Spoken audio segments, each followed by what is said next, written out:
الحمد لله رب العالمين والصلاة والسلام على سيد النبيين والمرسلين أشهد أن لا إله إلا الله وحده لا شريك له وأشهد أن سيدنا محمدا عبده ورسوله أما بعد فأعوذ بالله من الشيطان الرجيم بسم الله الرحمن الرحيم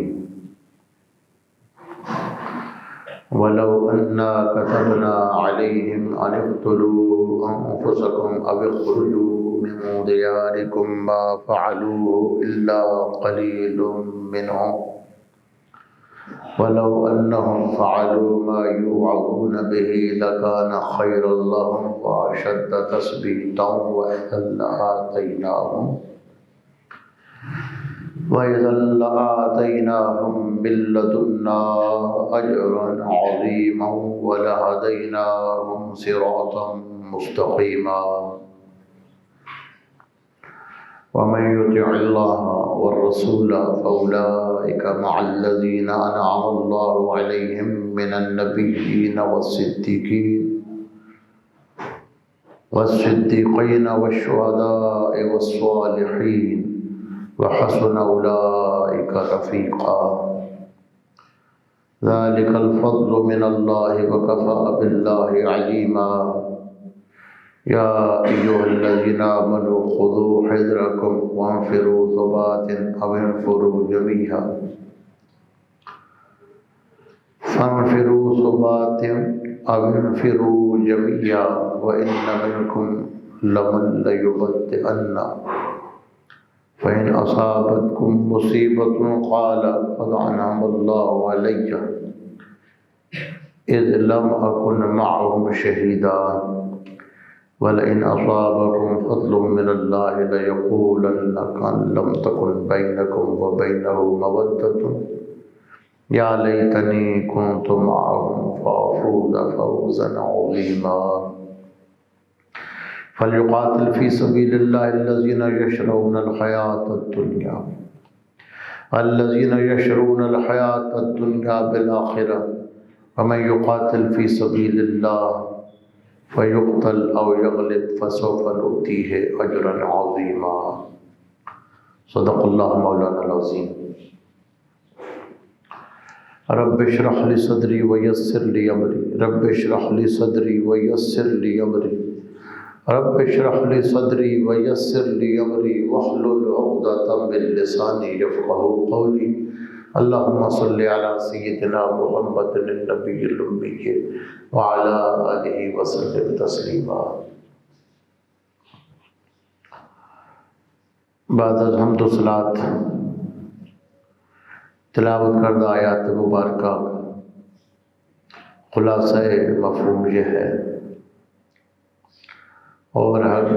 اگر ہم فرض کر دیتے ان پر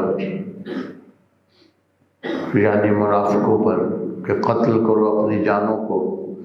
یا نکل جاؤ اپنے گھروں سے، تو ان میں سے تھوڑے لوگ اس پہ عمل کرتے، اور اگر وہ ایسا کرتے جس کی انہیں نصیحت کی جاتی ہے تو ان کے لیے بہتر ہوتا، زیادہ ثابت قدم رہنے میں، اور اس وقت ہم ان کو اپنے پاس سے بہت بڑا اجر دیتے اور ضرور ہم انہیں سیدھی راہ پر چلاتے، اور جو اللہ اور رسول کی اطاعت کرے تو وہ ان لوگوں کے ساتھ ہوگا جن پر اللہ کا انعام اللہ نے کیا، جو انبیاء و صدیقین شہداء اور صالحین ہیں، اور کیا ہی اچھے ساتھی ہیں۔ یہ فضل اللہ کی طرف سے ہے اور کافی ہے، اللہ خوب جاننے والا ہے۔ ایمان والو، اپنے بچاؤ کا سامان لے لو، اپنی حفاظت کا سامان اختیار کرو، پھر دشمن کی طرف جماعتیں بن کر نکلو یا اکٹھے ہو کر نکلو۔ ایک ایک جماعت الگ الگ نکلے یا اکٹھے نکلو، اور بے شک تم میں سے ایک گروہ ایسا بھی ہے جو ضرور سستی کرے گا، پھر اگر تمہیں کوئی مصیبت پہنچ جائے تو وہ کہے گا اللہ نے مجھ پر بڑا انعام کیا کہ میں لڑائی میں ان کے ساتھ موجود نہیں تھا، اور اگر مل جائے اللہ کا فضل یعنی مال غنیمت تو کہے گا کاش میں بھی ان کے ساتھ ہوتا تو بڑی کامیابی حاصل کر لیتا، گویا کہ تمہارے اور اس کے درمیان کوئی دوستی ہی نہیں تھی۔ تو ان لوگوں کو اللہ کی راہ میں لڑنا چاہیے جو آخرت کے عوض دنیا کی زندگی فروخت کر چکے، اور جو اللہ کی راہ میں لڑے پھر قتل ہو جائے یا غالب آ جائے، ان قریب ہم اس کو بہت بڑا اجر دیں گے۔ ان آیات مبارکہ میں پیچھے ربط یہ ہے کہ اللہ تعالیٰ کی اطاعت کا حکم دیا گیا، اللہ کے رسول کی اطاعت کی اہمیت بیان کی گئی، بتایا گیا کہ منافقوں کو جو حکم دیے گئے ہیں وہ ان کی بھلائی کے لیے ہے۔ جہاد کا حکم دیا گیا، اخلاص کا حکم دیا گیا، اس میں ان کے لیے بہتری تھی، اور کوئی اللہ نے سخت حکم نہیں دیا جلا وطنی کا یا اپنی جانوں کو قتل کرنے کا، جیسا کہ بنی اسرائیل کو دیا گیا تھا۔ مطلب یہ ہے کہ منافقین کو محبت کے ساتھ، پیار کے ساتھ سمجھانے کی کوشش کی گئی کہ اگر وہ راہ راست پر آ جائیں تو ان کے لیے بہتر ہے، ثابت قدمی میں یہ چیز ان کی مدد کرے گی۔ فرمایا اگر ہم ان پر لازم کر دیتے کہ اپنی جانوں کو ہلاک کرو یا اپنے گھروں کو چھوڑ کے دور چلے جاؤ، تو بہت تھوڑے لوگ تھے جو اس بات پر عمل کرتے، چونکہ ان کے اندر اطاعت کا جذبہ نہیں تھا۔ اور فرمایا اگر وہ ایسا کرتے تو اس کے باوجود کہ وہ پہلے منافقت کر چکے تھے پھر بھی ہم ان کو بڑا اجر دیتے، ان کو بڑا بدلہ دیتے، پھر آئندہ کے لیے صراط مستقیم پر قائم رہنے کے لیے اپنی نصرت دیتے، اپنی مدد دیتے۔ یہ بات ارشاد فرمانے کے بعد اگلی آیت مبارکہ، اس کا شان نزول جمہور نے یہ بیان کیا ہے کہ ایک صحابی نے عرض کی کہ یا رسول اللہ صلی اللہ علیہ وسلم، جنت میں آپ کا مقام تو بہت بلند ہوگا، ہم جنت میں پہنچ بھی گئے تو آپ کو تو نہیں دیکھ سکیں گے، آپ کا بلند مقام ہوگا، ہم کہیں کسی اور مقام پر ہوں گے۔ تو فرمایا جو اللہ اور رسول کی اطاعت کرتے ہیں وہ ان لوگوں کے ساتھ ہوں گے جو نبی ہیں، صدیقین ہیں، شہید ہیں اور صالحین ہیں، اور ان کی سنگت بہت اچھی چیز ہے۔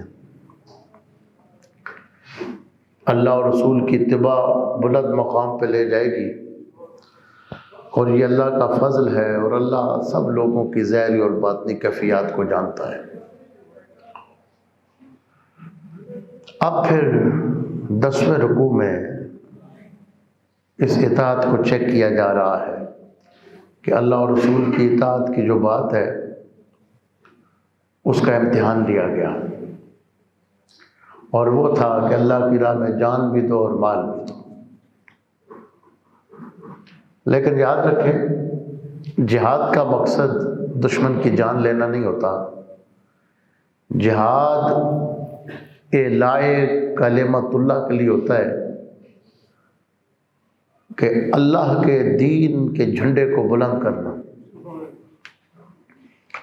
آگے بیان ہوگا، 2 مقاصد ہیں جن کی خاطر جہاد کا حکم ہے۔ ابتدا میں فرمایا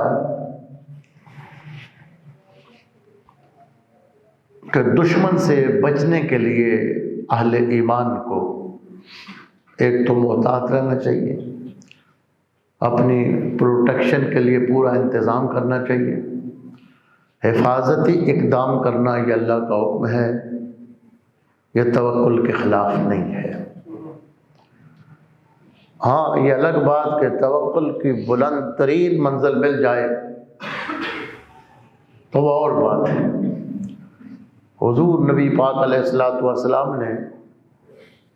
اپنی سیرت مبارکہ کے اندر دونوں نمونے چھوڑے ہیں۔ ایک حفاظتی انتظام رکھنے کے کہ آپ صلی اللہ علیہ وسلم جب آرام فرماتے تو صحابہ کرام پہرا دیتے تھے۔ مدینہ شریف میں اب بھی مسجد نبوی میں